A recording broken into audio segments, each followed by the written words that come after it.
August 13, 2025. Ang ating pong paksa ngayon ay ang boses ng nakararami ay ang boses ng Diyos.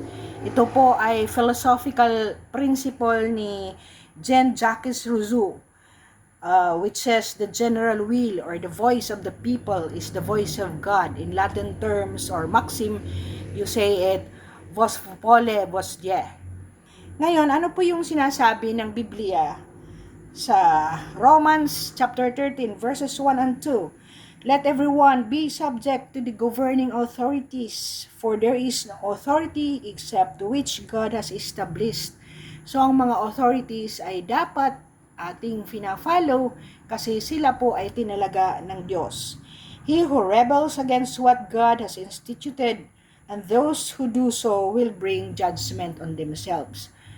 So, nakakalungkot po na ang ating Korte Suprema na ay hindi pa rin fina-follow ng mga kontra Duterte.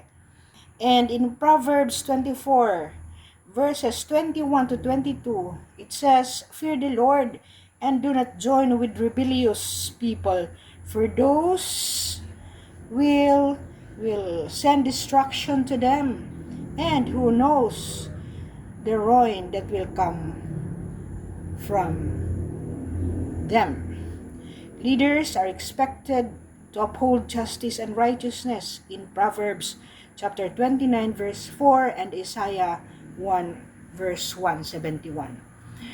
Ano po ang aking basihan or anchor? Where do we anchor yung kalagayan ni BP Sara ngayon? Hindi natin po tinatanggalan na meron dapat siyang accountability, and as we see it, marami na siyang kaso sa Ombudsman, sa Commission on Audit tungkol sa mga supposed confidential fund na yan. Ang sinasabi lang natin, ang 32 million na yan, itinalaga po siya dyan sa position na yan. Ngayon, kung pupunta na naman tayo sa hidwaan ngayon ni Senator Chess Escudero criticizing Vicente Sotto III for supporting charter change. Sabi niya na ikaw, sinuportahan mo na ang impeachment pushed by the House of Representatives ni Martin Romualdez, even ang Supreme Court na nagsabi na ng unconstitutional ang proseso na ginawa ng Quadcom ng House of Representatives. Ngayon, susuportahan mo na naman ang tiyatsa na pinupush ni House Speaker Romualdez. So, this is after si Sotto ay nag-express ng openness for amending the 1987 Constitution, particularly the provision on impeachment following the Supreme Court's ruling that struck the impeachment of BP Sara. Clarify po ito ni Sotto that he will only support if the Supreme Court upholds the ruling dismissing the BP Sara's Duterte impeachment na unconstitutional. Parang sinabi mo, pag hindi mo to gagawin, ito yung gagawin natin. Hindi ba rebellion pa rin yun? And yet, they have the audacity to say, hindi, talaga, hindi kami nagre-rebuild dyan, hindi kami nagko-contest dyan.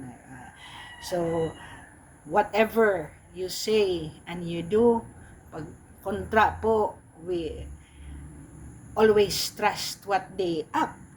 So, inend po ni Senator Chess Escudero ang kaniyang post na hashtag "The Senate is not your playground."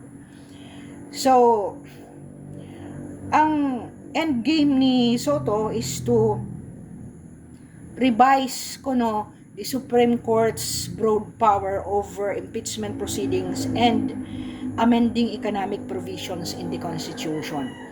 tayo pong nakararami at tayong nakakaintindi, even nga yung mga hindi nakakaintindi ng post lang ng post para lang makakuha ng view.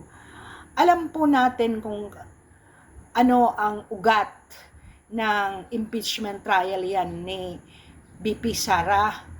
Diba noong October 2023 and earlier part of September 2023, si Martin Romualdez ay umiikot na sa buong Pilipinas at nagpapa-sign ng Kuno People's Initiative. So, after ng January na nag-act ang Senado dyan, na gumawa sila ng manifesto na ayaw nila yung mga ganyang action, ay gumawa ng rally ng February 2024 ang Maisog Party. Kaya sunod-sunod na po ang panggigipit sa Duterte family na ginawa ng allegedly ng administrasyon na to. Tingnan po natin sa constitution po natin. Tatlong uri ng supposedly provision na pag-amend ng ating constitution. There are three modalities that are given na ginamit na ito. Ang una, yung People's Initiative ni Martin Romualdez. So, unahin po natin yung CONAS. You call this Constitutional Assembly. Ano po yung Constitutional Assembly or Constituent Assembly? Ayan. 3/4 ng Congress ay ino-authorize, derived from the Constitution, na mag-vote separately na palitan po or i-amenda po ang ating Constitution. So, they derive their authority to amend the Constitution from the Constitution itself. Ang pangalawa po ay CONCON or Constitutional Convention, called by all the people, ang mga tao po, voting for their delegates, and this is more expensive than the CONAS, na 2/3 of all the members of the Congress also voting separately na i-amenda po ang ating konstitusyon. At ang pangatlo po, yung supposedly na ginawa ni Martin Romualdez noong September and October 2023 ay ang tawag po ay People's Initiatives. 12% ng signed ng registered voters. Let us say may 1 million na voters sa Region 1. So, 12% of that ay magsasign na gusto nila palitan ang ating constitution. And 3% of each district, kung sa buong distrito, let us say, ang isang distrito ay may 5 towns or cities, yon, at least 3% ng voting population ay magsasign na i-change natin ang ating saligang batas. But the Supreme Court ruled napaka-defective po ang PI or People's Initiative for introducing constitutional revision. It is inoperable for amendment and need enabling law to support this method. Kasi wala ngang batas kung ano yung step by step para gumawa ng People's Initiative na mga steps. Balik tanaw po tayo, ano bang ginawa ng 1987 Constitution? Ginamit po ba yung tatlong methodologies na yan or modalities? Nag-CONAS ba? Nag-CONCON? Nag-PI ba? Puro puluhat sa revolutionary government ni Corazon Aquino ay hindi po niya, okay, ito yung gobyerno na nag-umpisa na hindi niya iginalang ang ating constitution dahil nga daw sa 1987 revolution. So, nag-issue siya ng Constitutional Commission after ng EDSA na sinirmanan ito ni Cecilia Muñoz Palma at nakumpleto po yung draft ng 1987 Constitution na sa loob ng 5 months na niratify po ito sa plebisito on February 2, 1987. Ang Constitutional Commission then ay composed by 48 members appointed by Corazon Aquino at niratify po sa 77% ng votes na sinuportahan po para sa bagong saligang batas. In-implement po ito in full force and effect after the plebiscite in 1987, specifically on February 2, 1987. Pwede pa ba? Kasi allegedly, kaya nga nagkaroon ng pagmi-meeting si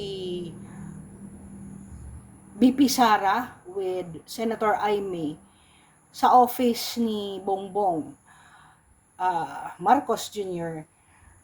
na naa-alarm si BP Sara doon sa movement ng People's Initiative ni House Speaker Romualdez. Allegedly po, ang gusto talaga daw ni Martin Romualdez ay mag-parliamentary form of government tayo at allegedly kalokohan na economic provisions lang ang papalitan. Ngayon, gusto na ni Soto dagdagan na naman. Hindi lang economic provisions but also kuno ang Supreme Court's power ay kanilang irerebisa. Diba? Yan ang sinasabi ko, have you seen my blog about sa mga sinabi ng Biblia na sa huling mga araw ang mga tao, ang mali ay gagawing tama at ang tama ay mali. Ito na po, nagkakagulo na tayo dahil nga dito sa mga opposition na wala na sa tingin ng 32 million, wala na sa lugar na pag hindi nila gusto, ayan, kung ano-anong gagawin nila. So, can parliamentary form of government work in the Philippines? Magkakaroon daw ng gridlock. Can occur because of polarized party system. Magkakaroon, kasi ang parliamentary form of government is supposedly sa isang governance na matured na at hindi party system ang nawalang disiplina ang mamumuno or masusunod. So, ang isang parliamentary form of government ay dapat may disiplina at crucial ang disiplina sa isang party system. Kaya, nakita mo yung mga government na kagaya ng United Kingdom. Ayan. So, may Prime Minister Japan. So, magiging ganon.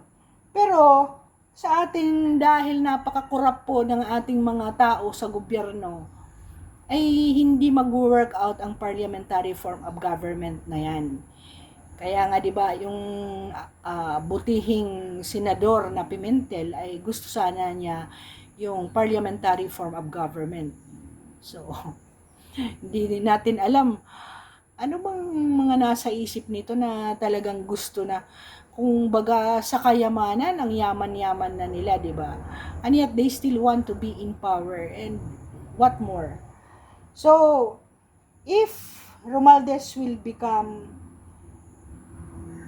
the Prime Minister, ito po siguro ang makikita nating opposition from the Senate, from the public opposition, yung 30 million, will they want a continuum ng Marcos at Romualdez. Kaya nga, yun ang sabi ni Senator Cayetano, kung gusto nyong mawala sa picture si Sara Duterte, talunan na lang sa 2028. So for this, I close na nakakalungkot na because of personal ambition.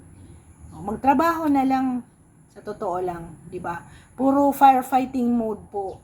Firefighting mode. Ang nakapokus lang lahat kahit anong gawin ay ang Duterte palagi ang sentro ng gobyerno ngayon. Bakit hindi na lang magtrabaho?